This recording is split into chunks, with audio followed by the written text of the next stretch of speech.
지난주 화면과 조금 오버랩이 됐었습니다. 그러다 보니까 만복의 근원도 여기 화면에서 빠져서 그냥 넘어갔습니다. 오늘은 아예 화면을 미리 켜놔서 그냥 바로 시작을 하겠습니다.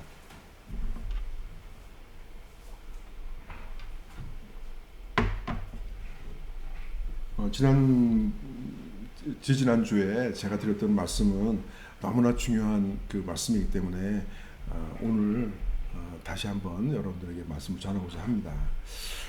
사랑하는 성도 여러분, 그리고 하나님 앞에 서신 단독자 여러분, 오늘 이 엄중한 진리 앞에서 그야말로 전율하고자 하는 떨리는 마음으로 이렇게 모이신 그런 영혼들 여러분, 우리는 인류 역사상 가장 기괴하고도 충격적인 그런 선언 앞에 서 있습니다. 이 요한복음 6장 53절의 말씀은 부드러운 위로나 또 고상한 철학적 유머 또는 유희가 아닙니다. 말장난이 아닙니다.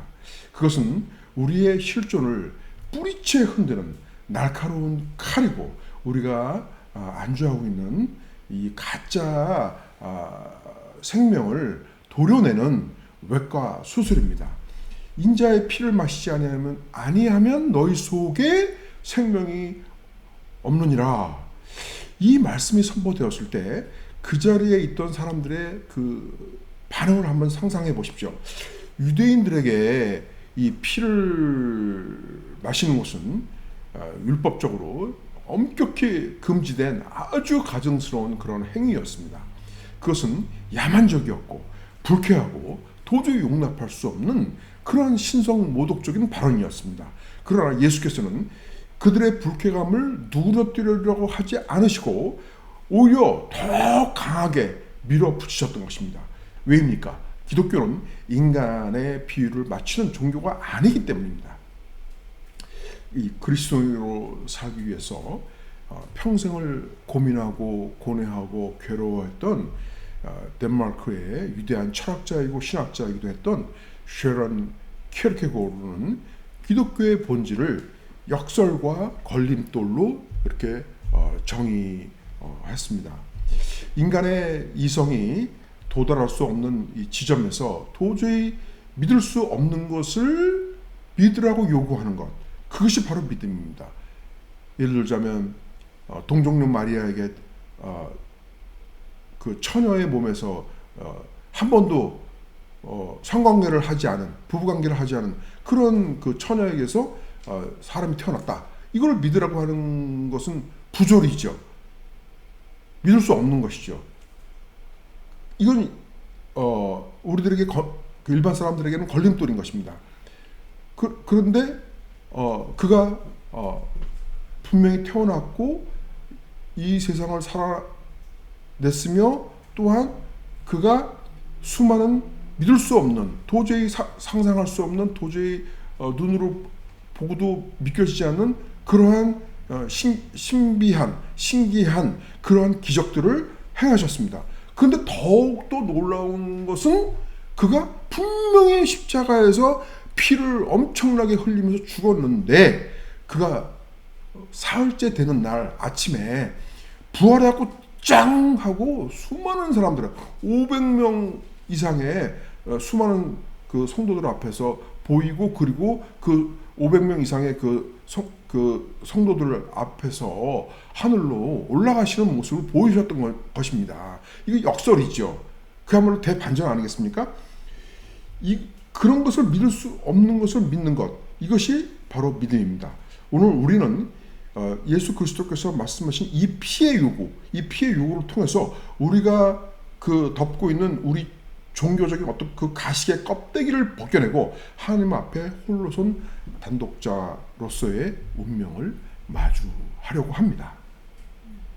우리가 왜 인자의 피를 마셔야 합니까? 이 본문은 명확히 대답하고 있습니다.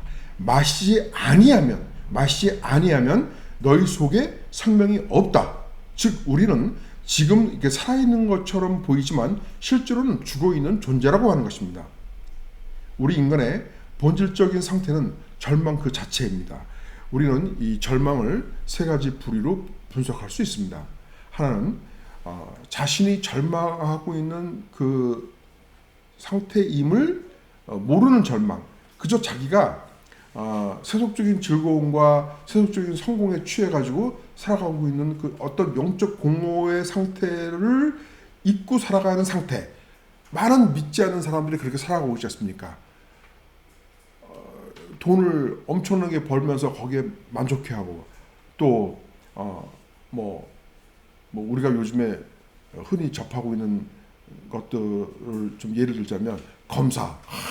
그 검사 아주 막강한 그 권력을 가지고 사람을 죽이기도 하고 사람을 살리기도 하는 그 검사들 얼마나 우리가 유튜브 보니까 아주 그 검사들 그 젊은 검사인데도 불구하고 국민을 대표하는 국회의원들 수십 명이 앉아 있고 그런 아주 엄중하고 그러한 자리임에도 불구하고 겁도 없이 오만방자해가지고 소리를 뻑뻑 질러가면서 내가 왜 할 말을 못하게 하느냐 막느냐 그 얼굴을 보니까 아주 그냥 그 옛날 그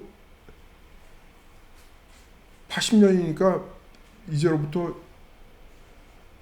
46년 전에 그 전두환이가 그 별 2개 딱 달고 검은 군복 입고 착 하고 나타나가지고 국민들 앞에서 그 오만 아주 그냥 아주 설기등등한 그런 그 눈빛을 하면서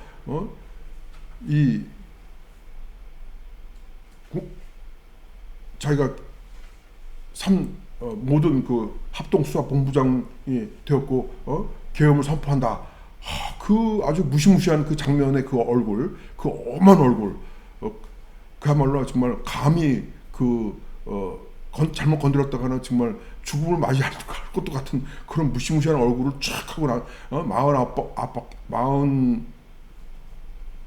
그 당시가 48이죠. 48밖에 안 된 새파란 젊은 친구가 그런 살벌한 얼굴로 쫙 하고 그냥 국민들을 그냥 그 자리에서 제압하는 그런 얼굴이 떠오르더라고요. 그 강백신 검사 그 얼굴을 보니까 그래서 이 권력이 저렇게 참 사람을 저렇게 만드는구나 싶었는데 이렇게 세속적인 그런 즐거움과 또 그런 성공에 취해가지고서 자기가 영적으로 죽어 있다는 것도 모르는 상태, 그것을 절망이라고 부른다는 겁니다. 키르케고르는 그렇게 정의했어요. 상당히 공감이 가는 얘기잖아요. 두 번째는 자기 자신이고자 하지 않는 절망.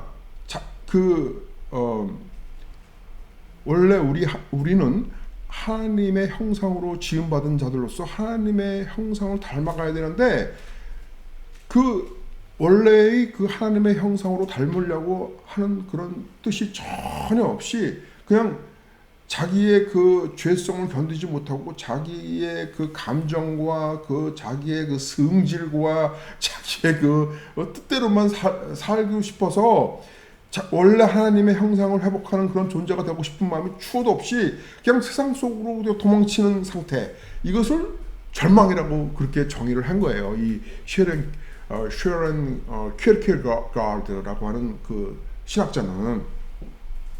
그 다음에 세 번째는 나는 하나님 필요 없어. 내가 너무 훌륭한 사람이고 나는 너무 아주 그럴듯한 사람이고 나의 인격은 정말 고매하고 내 스스로 묵상하고 연구하고 공부하고 도 닦고 그렇게 되면 내 스스로 얼마든지 내가 구원받는 그런 그 존재가 될 수 있어 라고 자기 자아를 스스로 만들어가는 그런 구축하는 상태, 그런 오만한 상태, 그것도 역시 절망이다, 이렇게 정의를 했습니다. 이와 같이 우리 인간은 유한함과 무한함, 즉 우리의 그 현재 시간을 살아감과 동시에 우리는 영원함을 사모하는 그런 그 합성적인 그런 존재입니다.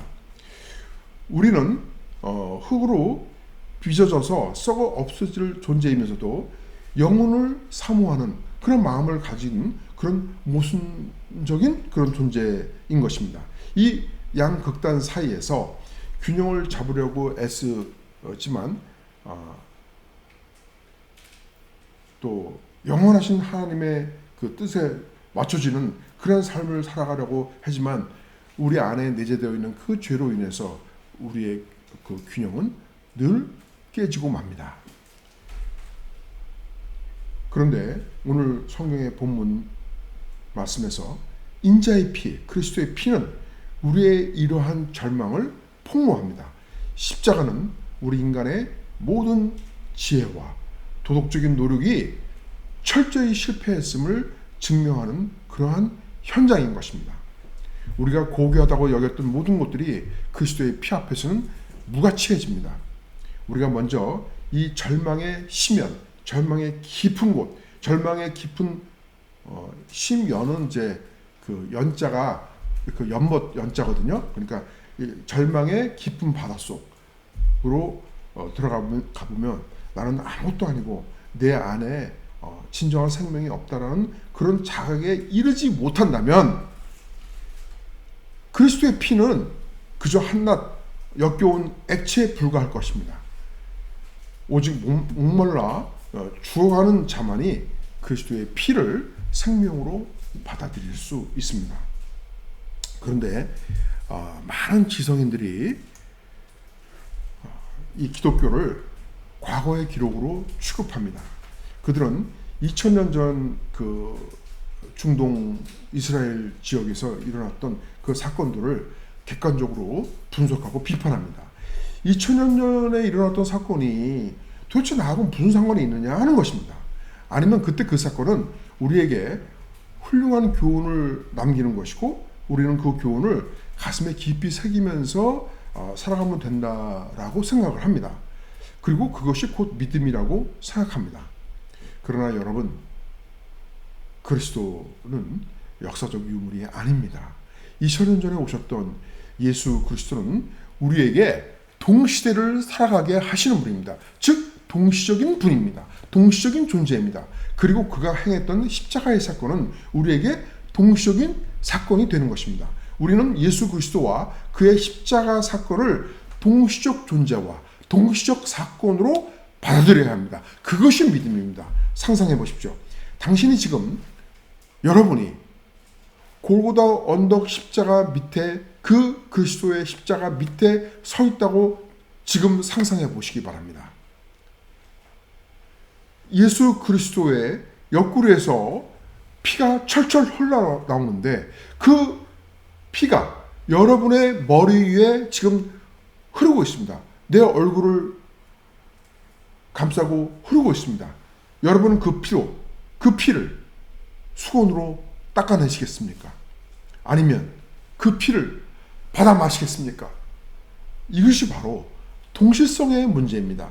예수의 십자가의 죽음에 대해서 바라만 보고 있는 자는 그의 죽음을 그저 인류 역사에 길이 남을 만한 훌륭한 교훈으로만 받아들입니다. 그래서 십자가 사건을 바라만 보는 방관자는 그리스도의 피를 분석하고 그의 죽음의 의미에 대해서 그것을 진리라고 인정하고 믿는다고 받아들이기는 하지만 실상은 그것은 지적인 동의에 불과합니다. 많은 분들이 바로 이 지점에서 자기의 믿음에 대하여 큰 착각을 하고 혼동하고 있습니다. 그리스도의 십자가의 죽음을 생각으로 마음으로 받아들이고 믿기만 하면 구원을 받는 것으로 잘못 알고 있다는 말씀입니다. 다시 말씀드리면 지적인 동의만을 하는 것을 믿음이라고 잘못 알고 있다는 것입니다. 그러나 진정한 믿음은 그리스도의 십자가의 죽음이 곧 나의 죽음이 되고 내가 죽고 다시 태어남으로써 새로운 존재로 변형되는 것입니다. 그러므로 진정으로 예수를 믿는 자는 십자가 밑에서 예수 그리스도의 피를 기꺼이 들이마십니다.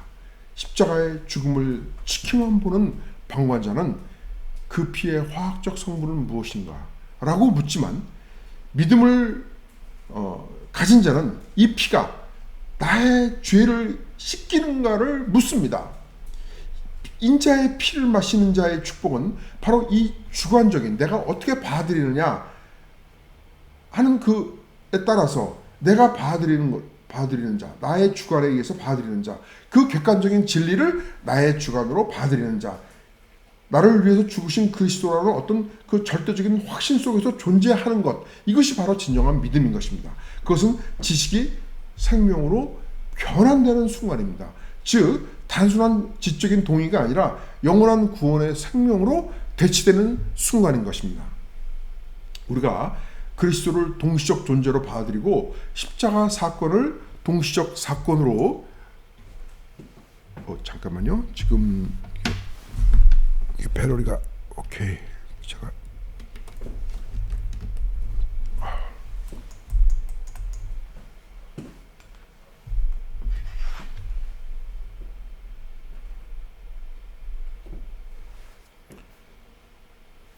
우리가 그리스도를 동시적 그 존재로 받아들이고 십자가 사건을 동시적 사건으로 받아들일 때 그리스도의 영과 연합되어 그리스도와 같은 뜻과 그리스도와 같은 마음으로 자기의 존재를 그리스도의 십자가에 못 박게 됩니다. 그것이 곧 인자의 피를 마시는 것입니다. 자기의 존재를 십자가에 못 박고 인자의 피를 마시는 자는 2000년 전이라고 하는 그 시간의 장벽을 무너뜨리는 자입니다. 그는 성경 속의 이야기를 남의 이야기가 아닌 지금 바로 내 눈앞에서 벌어지는 사건으로 받아들이는 것입니다. 그렇게 되면 그는 자기의 거짓된 존재, 다른 사람의 유익보다는 자기의 유익만 챙기는 그런 이기적인 존재, 교만한 존재, 게으르고 나태한 존재를 부끄러워하고 절망에 빠져서 자기라고 하는 그 추악한 존재를 십자가에 못 박기를 원하고 새롭게 태어나기를 원하게 되는 것입니다. 이것이 인자의 피를 마시는 자의 참 모습인 것입니다. 여러분, 지금 이 순간에도 그리스도께서는 말씀하고 계십니다. 내 피를 마셔라. 이것은 상징이 아닙니다. 이것은 그리스도의 초대입니다. 그것은 그리스도의 요구입니다. 그리고 이것은 나의 결단이기도 합니다. 그러나 여기서 우리는 멈추게 됩니다. 왜냐하면 우리는 여전히 나를 붙잡고 있기 때문입니다. 내 생각, 내 계획, 내 기준, 내 자존심. 그래서 우리는 알면서도 순종하지 않습니다. 느끼면서도 따르지 않습니다. 우리는 묻습니다. 왜 나는 편하지 않는가? 그러나 우리가 진짜 해야 할 질문은 이것입니다. 나는 정말 나를 내려놓았는가? 나를 포기했는가? 내 자아를 죽였는가? 인 것입니다. 여기서 결정적인 순간이 필요합니다. 질적 비약이라고 합니다. 조금 더 노력하는 것이 아닙니다. 조금 더 나아지는 것이 아닙니다. 완전히 방향이 바뀌는 것입니다. 어느 순간 우리는 이렇게 말합니다. 이해하지 않아도, 이해가 되지 않아도 나는 주님의 말씀에 순종하겠습니다. 나는 주님의 뜻에 따르겠습니다. 내가 손해를 보아도 순종하겠습니다. 내 감정은 도대체가 허용이 안 되는데, 용서가 안 되는데, 미움에도 불구하고 주님은 끝도 없이 용서하라고 하시니까 내가 용서하겠습니다. 내 마음이 원치 않아도 나는 주님의 십자가의 길을 선택하겠습니다. 이것이 바로 믿음입니다. 내 십자가를 너희 것으로 받아들이라. 내 죽음을 너희 중심에 두라. 그 순간 무엇이 일어납니까? 나는 더 이상 내 것이 아닙니다. 나는 더 이상 나를 위해 사는 존재가 아닙니다. 마침내 나는 진정한 그리스도의 사람이 되는 것입니다.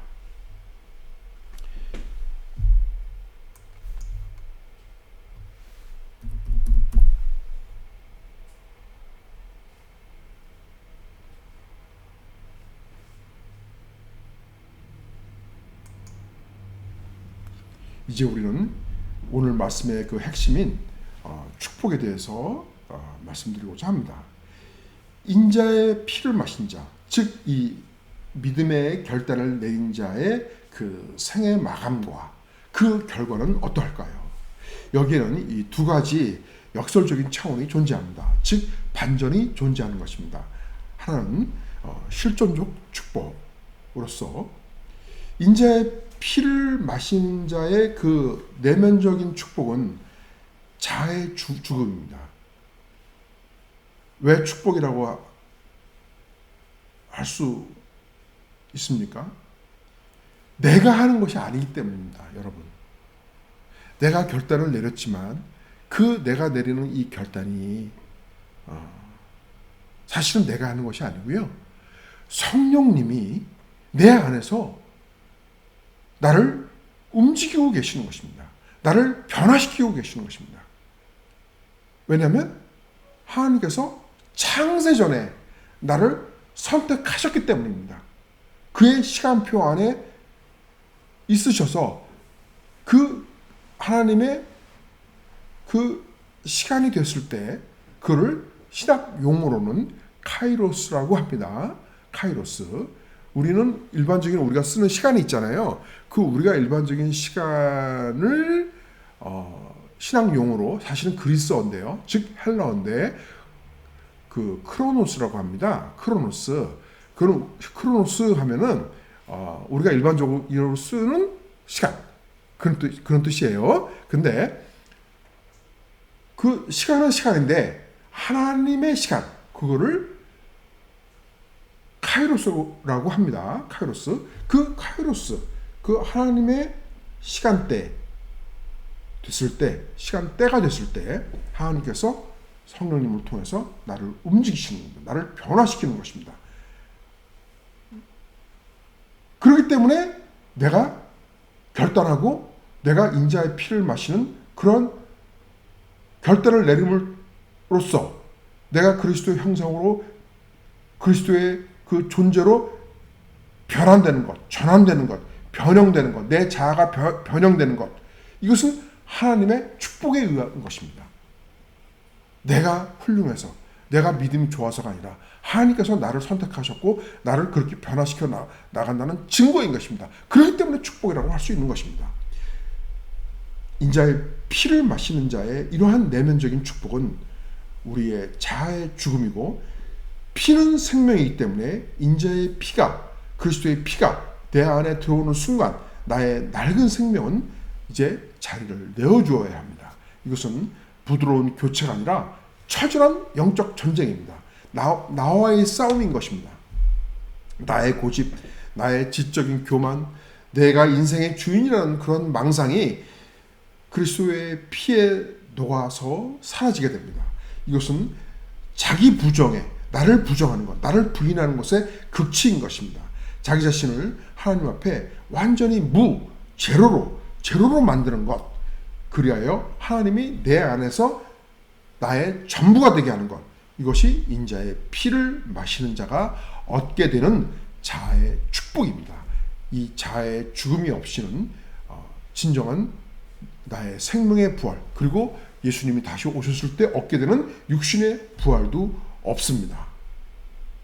마지막으로 이 인자의 피를 마시는 자의 궁극적인 축복은 하나님 앞에 바로 선 단독자로서의 완성입니다. 이 하나님 앞에 선 단독자라고 하는 것은 자신의 행위와 삶에 대하여 홀로 책임을 지고 하나님 앞에 서서 심판을 기다리는 자를 가리킵니다. 그렇게 자기의 행위와 삶에 대하여 책임을 지겠다는 그런 각오로 하나님의 심판을 두려워하는 자는 자기를 감싸고 있던 죽음에 이르는 병으로부터 절망이 치유됩니다. 그는 이제 유한함 속에서 무한함을 살고 시간 속에서 영원함을 호흡하게 됩니다. 그의 치유는 공포가 아니라 축복의 신뢰입니다. 마치 때로는 우리가 인생을 살면서 겪는 그 7만 길 깊이의 깊은 바다 위에 떠 있는 것 같은 그런 불안 속에서도 그는 자신을 붙드시는 하나님의 손길을 느낍니다. 인자의 피를 마시는 자는 영생을 가졌고라는 이 약속이 그의 실존 속에서 실체가 됩니다. 죽음조차도 그에게는 잠시 눈을 감는 그런 행위에 불과하게 됩니다. 왜? 죽음의 그 순간, 눈을 감는 그 순간, 나는 이제 새로운 생명으로 천국에서 그리스도의 품에 안기게 되는 거예요. 그리고 하나님과 함께 신적인 삶을 누리게 되는 것입니다.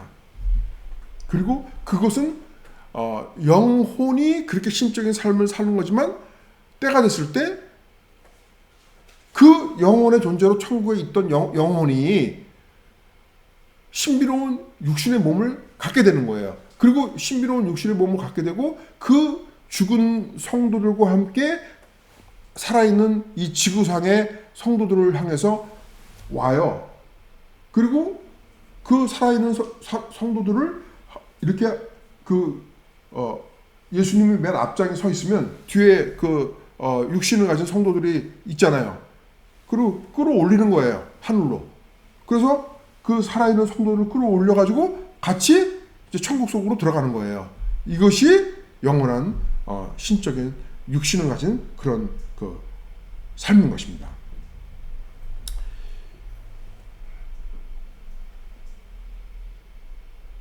사랑하는 성도 여러분, 그리고 때로는 방황하게 되는 그런 우리가 그런 영혼들이기도 하지만 오늘 이 시간 우리 앞에는 이 두 갈래 길이 있습니다.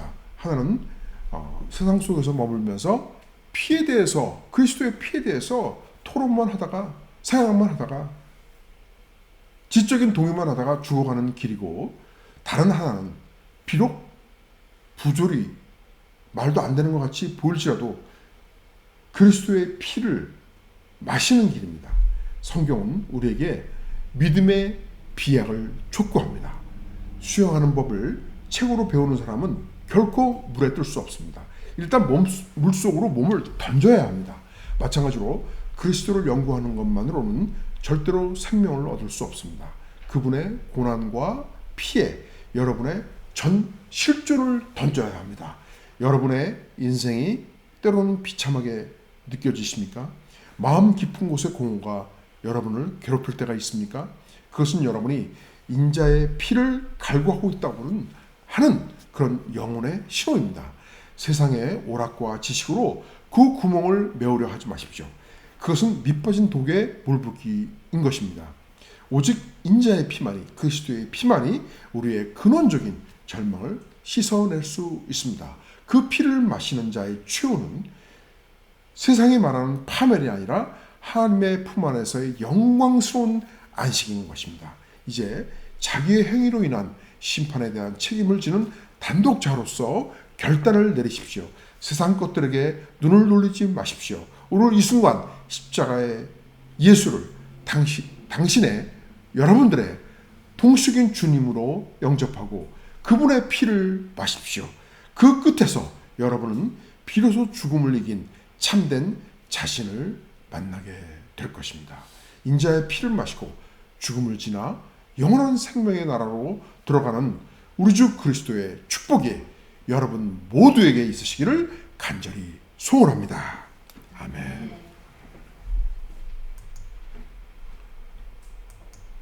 우리가 이제 주님께서 초대하시는 만찬에 참여하도록 하겠습니다.